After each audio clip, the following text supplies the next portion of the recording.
peux prendre appui et laisser ta canne dessus. C'est vraiment pas mal. Merci Décathlon, tu dis. Si, c'est vrai. Ça rend bien le service. Hein. Putain, la vache. Alors voilà ce qui s'est passé. Hein. Ce qui s'est passé, c'est que j'ai été pris de court parce que j'ai ramené ma canne feeder et en plus il y a une espèce de nœud là dans mon babine, je sais pas ce qui s'est passé, enfin bref. Et depuis tout à l'heure, sur ma canne au clou, j'ai que des fausses mouches avec des petites, des petits poissons, style gardon, style perche. Et donc ils s'amusaient à faire monter et descendre à fond le bouchon. Donc j'en ai profité pour aller lever ma canne feeder pour recharger ma cage. Et entre temps, il y a une ficard qui est venue taper et là elle tape.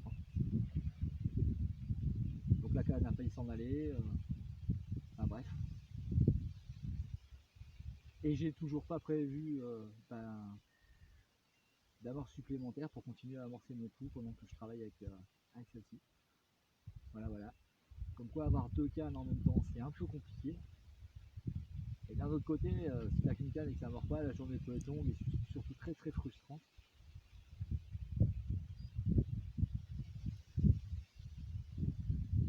Bon, on va essayer de lever, voir un petit peu ce qui se passe. Et là franchement, elle a pas l'air contente du tout. Mais alors, pas du tout. Parce que là, elle tente tout ce qu'elle sait. Et encore, je la contre pas, je la laisse aller. Donc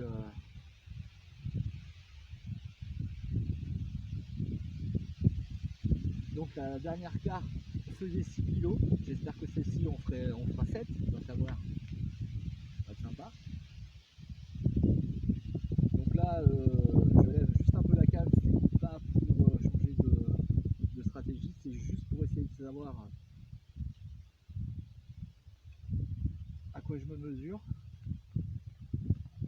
Et j'en ai aucune idée. L'eau est très sombre.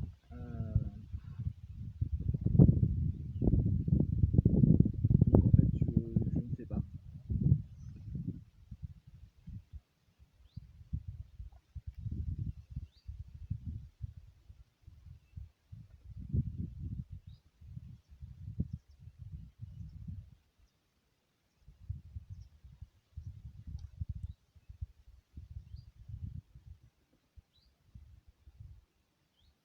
Donc pour en venir à la canne, c'est pas du tout une canne faite pour la carte, mais alors absolument pas. Donc il faut vraiment y aller doucement. Voilà, elle veut partir à gauche, je l'emmène, enfin je la laisse y aller. Je lui oppose pas de résistance.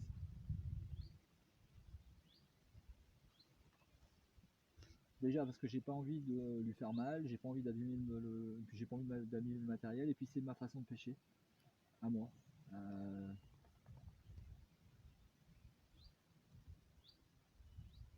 Je cherche pas du tout à faire du mal aux poissons. Ce qui m'intéresse moi surtout c'est cette sensation qu'on a là quand on voit l'élastique qui se tend à mort. Je trouve ça très très gratifiant. C'est une activité que je connaissais encore pas il y a 2 ans. Du tout. Je trouvais ça très ringard, très beauf. Et en fait non, c'est très moderne, très sportif. Il y a du stress, mais du bon stress. Parce que vous êtes toujours en train de vous dire putain, est-ce que ça va tenir, est-ce que voilà, c'est très sympa quand on voit la canne courbée. Et encore, c'est pas une canne qui est faite pour ça. D'habitude mes cannes qui sont spécialement pour la carte courbent beaucoup plus.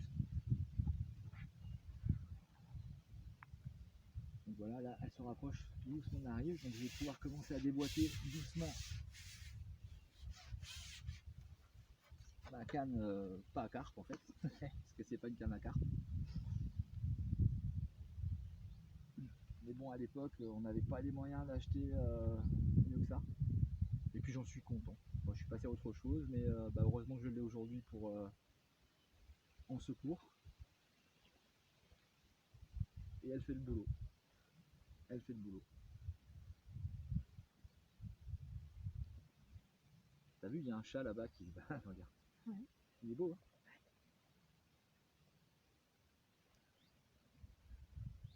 Elle fait le boulot et tu me diras, la carte fait le travail aussi. Après tout, hein, c'est elle qui bosse, hein. C'est elle qui, voilà, c'est elle qui donne ce spectacle-là, de tendre à mort l'élastique, de ne pas se laisser faire. Donc ça va être, si j'ai la chance de la ramener à la berge, pardon, ça va être la 5e sur le coup, donc sur la canne au cou, depuis ce matin, 8 heures à peu près. Ça a été un peu compliqué ce matin, et puis là ça va bien mieux. Je suis très embêté par les petites touches, donc j'ai du mal à voir quand c'est vraiment une touche de la carte.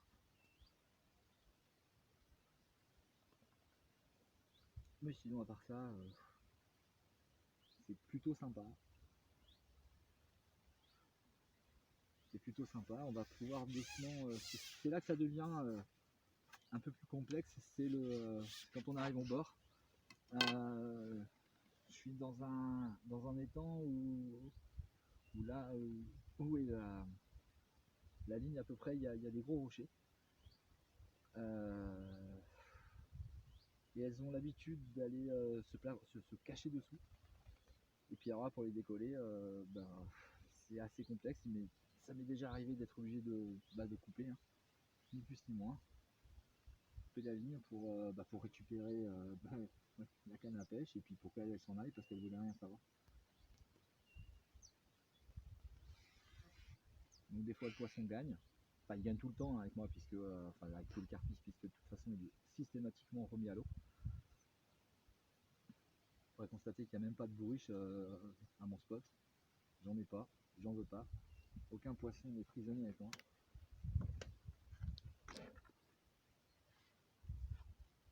Donc je suis de nouveau au kit, que j'ai modifié moi en installant un stripper avec un fût dessus.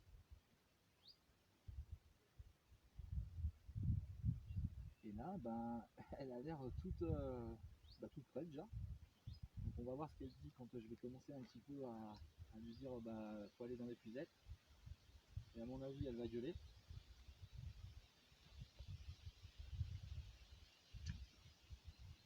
Donc là voilà, donc là c'est à ce moment-là qu'il faut commencer à lever le bras et travailler complètement différemment avec la canne. Donc c'est là qu'il faut commencer à bosser avec la canne haute, contrairement au début de l'action. Donc je pêche moi plutôt canne basse. Jusqu'au moment où on sent qu'elle est vraiment fatiguée et qu'elle va montrer sa gueule et qu'elle va commencer à se mettre sur le ventre. Et là on pourra la ramener assez facilement, je dis bien assez facile, c'est relatif. Elle est puisette, mais là elle n'a pas l'air encore décidée, hein. Elle tirait plus et là elle repart. Donc je vais essayer de la brider un peu. Là j'ai bien tiré sur l'élastique.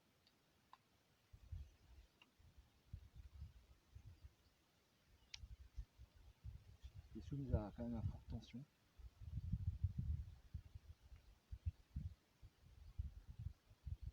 Donc on sent des à-coups, les à-coups qu'on sent c'est les coups de tête qu'elle met pour essayer de se décrocher et puis pour essayer de partir, hein.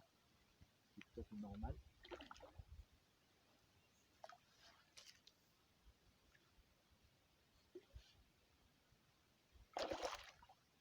J'adore quand elles font ça, je trouve ça génial.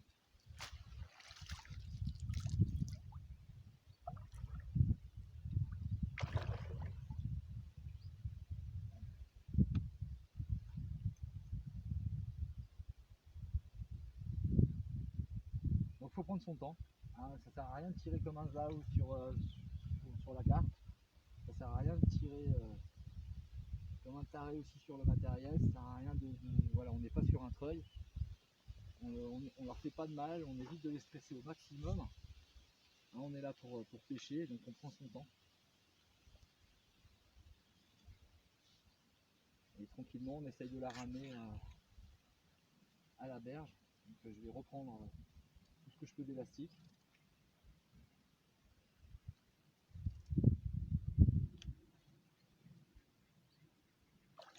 En espérant que ça dérame pas comme ça a déramé ce matin, mais à mon avis,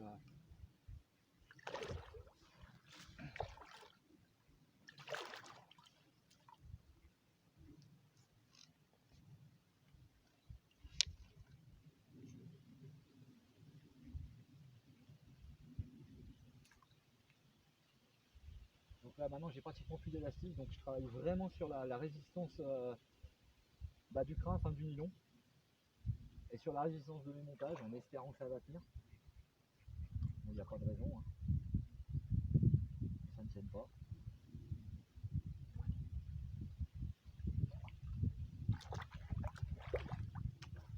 Bon, elle doit être elle est un peu moins grosse que celle d'avant, donc elle doit faire au moins un bon kilo de moins, mais elle est tout aussi tout aussi combative. Ce sont vraiment des vraies boules de mer. On a c'est impressionnant. C'est impressionnant. Elles se laissent vraiment pas faire. Elles sont rarement piquées. Enfin, rarement piquées, elles sont piquées, hein, voilà, mais c'est pas du tout comme j'ai dans la vidéo d'avant, comme un carpodrome, où elles sont piquées une dizaine de fois par jour. Là, pas du tout. En plus, voilà, on est les seuls à l'étang, sur l'étang. Et ce depuis la levée du confinement, donc depuis le mois de mai, il n'y a pratiquement personne. Donc elles sont vraiment qualifiées. Et donc elles se laissent vraiment pas faire. Il y a énormément de sensations, mais énormément. Hein. Voilà, il faut prendre son temps, il n'y a pas de. Il ne faut pas brusquer les choses. Ça serait dommage après avoir passé 5-6 minutes à combattre le poisson pour le mettre dans l'épuisette, que tout casse, qu'on l'abîme, qu'on lui déchire quelque chose, c'est pas le but. Voilà, c'est ce que je disais tout à l'heure, elle commence tout doucement à lever la gueule, parce qu'elle est fatiguée. Et quand elle sera vraiment fatiguée, elle ira toute seule à l'épuisette. Là, elle cherche vraiment à soucher, elle cherche vraiment à se bloquer dans un trou, ce qui est normal.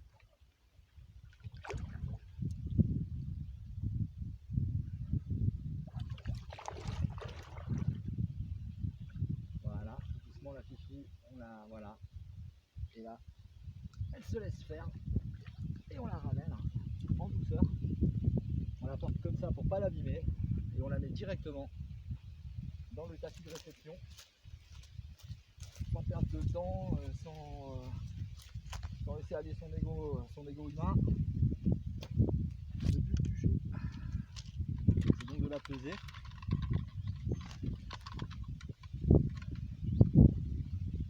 Pareil, en fait, elle fait 6 kg comme l'autre. Bizarrement, elle est moins grande, mais elle fait 6 kg comme l'autre.